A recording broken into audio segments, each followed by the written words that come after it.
Hey guys, welcome to my YouTube channel. आप लोगों को हमारा यूट्यूब चैनल पे स्वागत है। आइए, जिस प्रकार से हमें पता है कि जीडी का आपका एग्जाम होना है ही और बहुत ही कम टाइम बचा हुआ है आपके एग्जाम के लिए, तो अभी हम क्या लेकर के आ रहे हैं आपको कंटेंट के साथ साथ में क्या प्रोवाइड करना चाह रहे हैं कि आपको अधिक से अधिक प्रैक्टिस सेट दे सके। तो अधिक से अधिक प्रैक्टिस सेट देने से क्या रहेगा कि आप लोगों को क्वेश्चंस किस प्रकार से आएंगे, किस प्रकार से उसको सॉल्व करेंगे, उनको देखते हुए चलें और हमारे साथ जुड़े रहें जरूर। तो हर एक वीडियो हमारी वॉच जरूर करें आप लोग, ताकि आपको एग्जाम में कोई भी ऐसा क्वेश्चन ना आए जो आप उसका आंसर ना दे पाए। तो सबसे पहला क्वेश्चन लेते हैं। आज हम जीके को लेकर के चलते हैं और हिंदी का भी आप देख ही रहे होंगे, अलग अलग टीचर्स आपको अलग अलग तरीके से हर एक सब्जेक्ट जो है प्रोवाइड करा, सारे क्वेश्चन प्रोवाइड कराए जा रहे हैं। तो चलिए सबसे पहले हम जीएस की तरफ बढ़ते हैं। तो जीएस में सबसे पहला क्वेश्चन आपका आता है जीके का कि निम्नलिखित में से कौन सी गैस अम्ल वर्षा एसिड रेन का कारण बन सकती है। तो देखिए, एसिड रेन का कारण बन सकती है, इसका आप लोगों ने कई बार क्वेश्चन देखा होगा, आता ही आता है हर एक परीक्षा में जिसमें जीएस का पार्ट दिया होता है। और ऐसा कोई परीक्षा मेरे हिसाब से नहीं बनी है जिसमें जीएस का पार्ट ना आए, चाहे थोड़ा ही पोर्शन है पर आता जरूर है। तो कौन सी ऐसी जो है एसिड की गैस है जो अम्ल वर्षा को का कारण बन सकती है। तो आपका क्या जाएगा, CO2। CO2 कौन सी गैस होती है, सॉरी SO2 है, वो हमारे मुंह से निकल गया CO2। तो SO2 कौन सी गैस होती है, तो ये सल्फर डाई ऑक्साइड होती है। चलिए नेक्स्ट क्वेश्चन की तरफ बढ़ते हैं। नेक्स्ट क्वेश्चन है निम्नलिखित में से किस पदार्थ में सबसे अधिक विशिष्ट ऊष्मा होती है। तो कौन सा ऐसा पदार्थ है जिसमें सबसे अधिक ऊष्मा को जो है ऊष्मा को ऑब्जर्व करने की सबसे ज्यादा क्षमता होती है। तो आपका राइट आंसर क्या हो जाएगा, पानी। देखिए, निम्नलिखित में से किस पदार्थ में सबसे अधिक विशिष्ट ऊष्मा होती है। तो आपका क्या हो जाएगा, जल में हो जाएगा। नेक्स्ट आइए देखते हैं, विश्व स्वास्थ्य संगठन WHO की स्थापना कब हुई थी। तो विश्व स्वास्थ्य संगठन से क्वेश्चन भी बहुत इंपॉर्टेंट बनते हैं, कई प्रकार से बनते हैं, किन किन रूप से आते हैं वो हम आप लोग को बता देते हैं। सबसे पहले इसकी स्थापना पूछी गई तो आपका 1948 हो जाएगा। और इसके बारे में अगर देखा जाए तो इसका फुल फॉर्म क्या होता है, वर्ल्ड हेल्थ ऑर्गेनाइजेशन होता है। ये आप लोग बहुत ध्यान से देख लीजिएगा, कभी तो इसकी फुल फॉर्म दे देते हैं चार ऑप्शन में कि इसकी पूरी फुल फॉर्म क्या होगा। तो आपको पता होना चाहिए इसकी फुल फॉर्म होता है वर्ल्ड हेल्थ और ऑर्गेनाइजेशन होता है इसकी फुल फॉर्म जो भी है। ये चीजें आप लोग बहुत ध्यान देके पढ़ेंगे। एक क्वेश्चन तो यहाँ से निकल गया, यानी कि पहला क्वेश्चन हमारा क्या बन गया, फुल फॉर्म क्या होती, वर्ल्ड हेल्थ ऑर्गेनाइजेशन हो गया।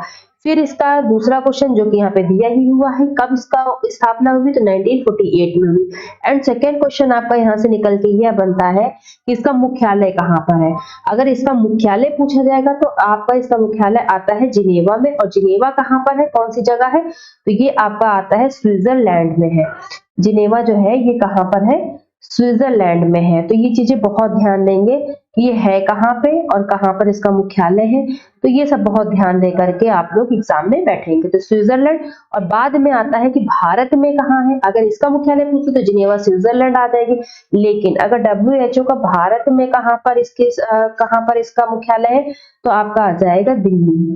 तो दिल्ली इसका राइट आंसर हो जाएगा। नेक्स्ट आइए, शरीर के आंतरिक अंगों का परीक्षण किस उपकरण द्वारा किया जाता है। तो शरीर के आंतरिक, देखिए बहुत ध्यान देंगे, शरीर के आंतरिक अंगों का परीक्षण किस उपकरण द्वारा किया जाता है। तो आपका राइट आंसर आता है यहाँ पर निकल करके कि आपका एंडोस्कोप से होता है। चलिए नेक्स्ट क्वेश्चन की तरफ बढ़ते हुए कि चर्चित किताब हेमलेट किसके द्वारा लिखी गई थी। तो किताबों पर भी आपका आएगा, तो आपका इसका राइट आंसर क्या हो जाएगा, विलियम शेक्सपियर। विलियम शेक्सपियर की जितनी बुक्स है सारी पढ़ डालिएगा क्योंकि विलियम शेक्सपियर बहुत इंपॉर्टेंट है।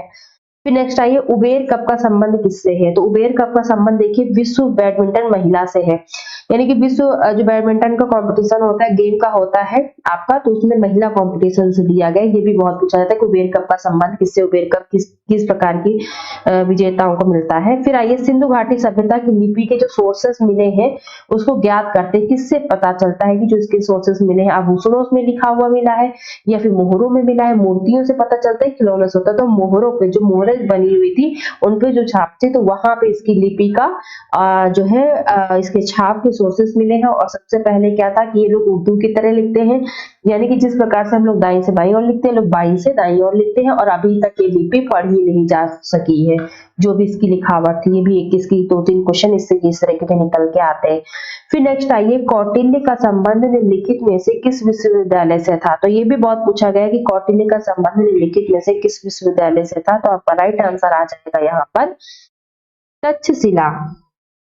नेक्स्ट क्वेश्चन की तरफ बढ़ते हैं, निम्नलिखित में से किस सिख गुरु को जहांगीर ने मृत्यु दंड दे दिया था? ये भी बहुत पूछा गया है कि कौन सा ऐसा गुरु था जिसको जो है सिख गुरुओं ने क्या किया था, मृत्यु दंड दे दिया। तो गुरु अर्जुन देव थे। इनको बंदी बनाया, बंदी बना करके इनको कुछ टाइम तक आगरा में रखा, और उसके बाद में जो है इनको दिल्ली जगह के ले जाने टाइम ही इनकी मृत्यु फांसी से दिला दिया था, तो उनको मृत्यु दंड दे दिया था। नेक्स्ट आइए, निम्न में से किसने मुगल काल में ऐतिहासिक विवरण लिखा था? तो मुगल काल का ऐतिहासिक विवरण पूछा गया है। नूरजहां है, रजिया सुल्ताना है, नईम बेगम, ये आपका आता है गुलबदन बेगम है, तो शायद लग रहा है जहां आरा बेगम है। जहां आरा बेगम का तो इतना वही नहीं है। नूरजहां का है तो ये इनका भी नहीं आता है। रजिया सुल्ताना तो खुद सुल्ताना बनी हुई थी, इसका आपका इतिहास की बात आती है। तो यहाँ पर क्या आएगा, राइट आंसर आपका जाएगा गुलबदन बेगम थी। फिर नेक्स्ट आइए, हिंदुस्तान सोशलिस्ट रिपब्लिकेशन एसोसिएशन के संस्थापक नेताओं में से एक थे। तो इनमें से कौन से नेताओं में से एक थे? आपका यहाँ पर आता है कि भगत सिंह थे। तो इसमें जो है ये जो आपका आता है राइट आंसर इसका भगत सिंह होगा।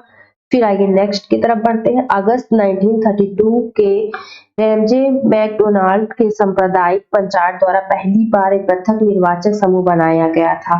तो प्रथम निर्वाचक समूह जो बनाया गया था, देखिए 1932 की बात की जा रही है यहाँ पे, इसको बहुत ध्यान से देखेंगे 1932 की, कि उस टाइम पे निर्वाचक समूह जो बनाया गया था वो कैसा था, किस प्रकार के लोगों के साथ में था, मुसलमानों के लिए था, भारतीय ईसाइयों के लिए था, या फिर एंग्लो इंडियंस के लिए था, या फिर अछूतों के लिए था? तो इसका राइट आंसर आता है आपका अछूतों के लिए था, क्योंकि जो भी अछूत थे उनको ना तो वो लोग कोई चीज छूने देते थे, उनको अलग ही रखते थे, तो इसीलिए ये किसके लिए निर्वाचक समूह बनाया गया था? अछूतों के लिए। फिर आइए नेक्स्ट, स्वराज आम जनता के लिए होना चाहिए, केवल वर्गों के लिए नहीं, के प्रसिद्ध सूत्र की घोषणा किसने की थी? स्वराज आम जनता के लिए होना चाहिए, केवल वर्गों के लिए नहीं। बिल्कुल सही बात है कि आम जनता के लिए होना चाहिए, वर्गों के लिए नहीं। जो वर्ग आपके विभाजित किए गए थे, आपका आता है कि ब्राह्मण, क्षत्रिय, वैश्य, शूद्र, तो ये सब यही बात की गई है कि वर्गों के लिए होना चाहिए, ना कि आप जनता के लिए होना चाहिए, ना कि वर्गों के लिए। तो ये बात प्रसिद्ध सूत्र की घोषणा किसने की? श्री आर दास ने की है, या फिर श्री राजगोपालचारी ने की है, फिर मोतीलाल नेहरू ने की है, गोपीनाथ साहा ने की है? तो इसका राइट आंसर आपका आ जाएगा कि सी आर दास ने की है। चलिए, गांधी जी ने साबरमती आश्रम की स्थापना की थी। तो देखिए, गांधी जी ने साबरमती की स्थापना कहाँ की है? तो इसका राइट आंसर आता है 1917 में, यानी कि 1917 में आई है। तो अब यहीं से एक बात निकल के आती है कि इन्होंने, गांधी जी ने जो यहाँ पे असहयोग आंदोलन चलाया था 1915 में, तो ये चीज अगर पूछ लिया जाए तो आपको 1915 की बात आती है। कहाँ पे? अहमदाबाद में कोचब नामक स्थान पर महात्मा गांधी ने की थी। और इसी का जो है 1917 में जो है यह आश्रम साबर नदी के किनारे जो है वर्तमान में इसकी जो परिस्थिति की गई है, या फिर जो इसमें परिवर्तन उस टाइम के हिसाब से बनाया गया था, उसी को जो है परिवर्तित रूप से नाम क्या कर दिया गया? साबरमती आश्रम कर दिया गया है। कब किया गया है? 1917 में। ध्यान रखिएगा इस चीज को।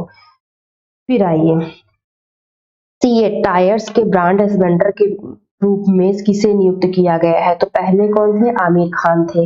लेकिन ये चारों आपको ऑप्शन देख लीजिए, आमिर खान है, या फिर आयुष्मान खुराना है, विराट कोहली है, या फिर महेंद्र धोनी है।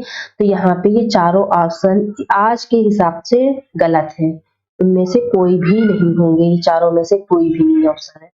यहाँ पे पेन क्यों नहीं चल रहा है मेरा? लगता है कुछ इफेक्ट आ रहा है। देखिए, यहाँ पे ना तो ये होगा, और ना ये होगा, ना ये होगा, और ना ये होगा।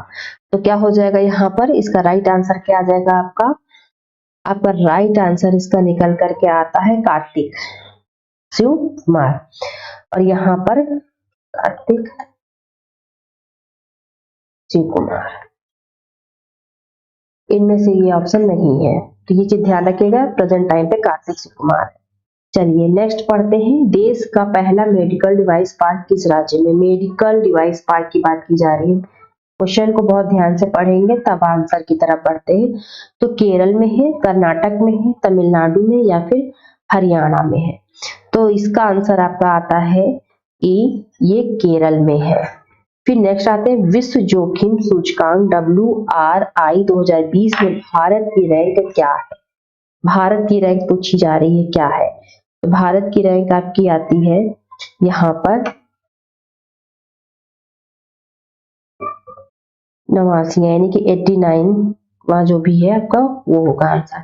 फिर नेक्स्ट पढ़ते हैं, भारत के पहले ई संसाधन केंद्र, ई संसाधन केंद्र की बात की जा रही है, यानी कि आपका यहाँ पर आ जाएगा केंद्र न्याय कौशल का उद्घाटन कहाँ किया गया था? ई संसाधन आपका इलेक्ट्रिक से हो जाएगा, आपका ये इंटरनेट जो भी संसाधन होते हैं उनके जरिए से जो चीजें चलती हैं, ई का मतलब यही होता है। ई लाइब्रेरी हो जाती है जैसे कि, या फिर ई संसाधन में सारी चीजें आ जाती हैं। तो ई संसाधन केंद्र न्याय कौशल का उद्घाटन कहाँ है? नई दिल्ली में है, नागपुर में है, या फिर मुंबई में है, या फिर अहमदाबाद में है।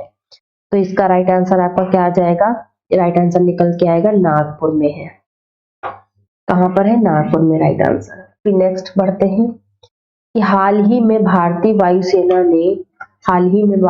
वायुसेना ने सुखोई 30 विमान से किस मिसाइल का सफल परीक्षण किया है? अग्नि 2 से, ब्रह्मोस से, पृथ्वी 2 से या फिर अस्त्र से? तो आपका आंसर आता है ब्रह्मोस से।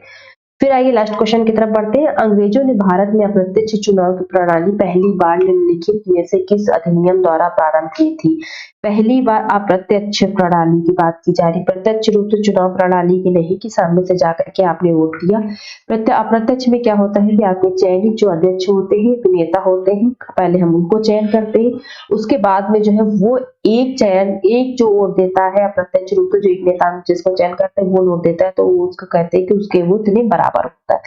निम्नलिखित अधिनियम द्वारा प्रारंभ की गई थी, किसमें? कितना सन आता है आपका ये पूछा गया। 1856 में आता है, 1956 में आता है, या फिर 1982 में आता है, फिर 1992 में आता है। तो राइट आंसर आपका इसका क्या निकल के आ रहा है?